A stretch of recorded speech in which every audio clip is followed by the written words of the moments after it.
Say hello to the like button, invented in 2007 by Justin Rosenstein, for internet users to, with a click of a mouse, exclaim their preference for a bit of information.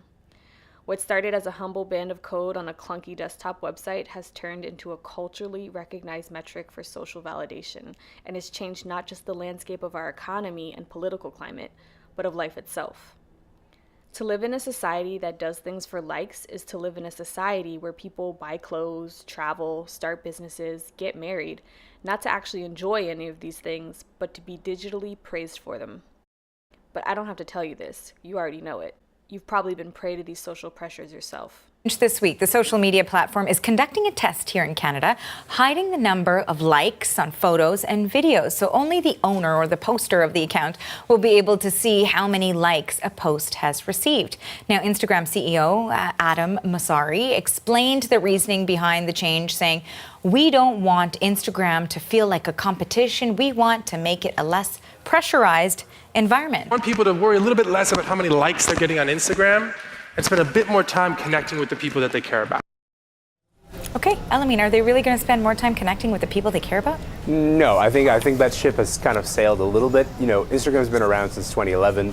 It is the most popular platform of social media that there is out there, and it's in large part due to this sort of comparing yourself and your life to other people's lives.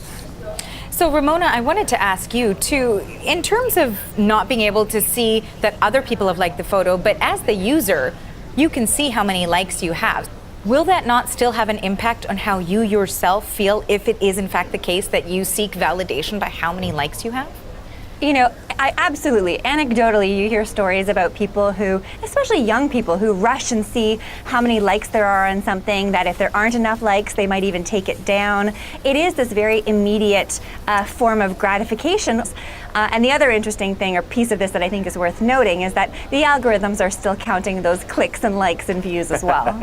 I don't think it is too late to address these issues at this point, but I do think what's happening is that Facebook, by way of Instagram, is essentially conducting psychological experimentation on its users. This is really all about the dopamine response that people have when they're using Instagram. You get that like, you get that interaction, and you start to feel that connection with the content that you've created. Now, by removing the outward appearance of those numbers, they made it a little bit more palatable to people to, again, just have that content stay there, and you want to see as many people taking things down. I think it will remove some of the competitiveness there. It's interesting to see because at the same time on Facebook, they've actually started to roll out things like awards and achievements that are attached to your profile, which is a more visible sign of this. So you're seeing them progress in two different ways here. And like I said, this really does feel like a psychological experiment. I think we will see a pilot project like this on Facebook, but I think it's going to go in the other direction. I think Instagram and Facebook, they're going to run these things in parallel and try to see which way is going to benefit their audience the most. I think the Facebook approach is probably not the correct one. The Instagram approach is the one that I think is going to actually take off.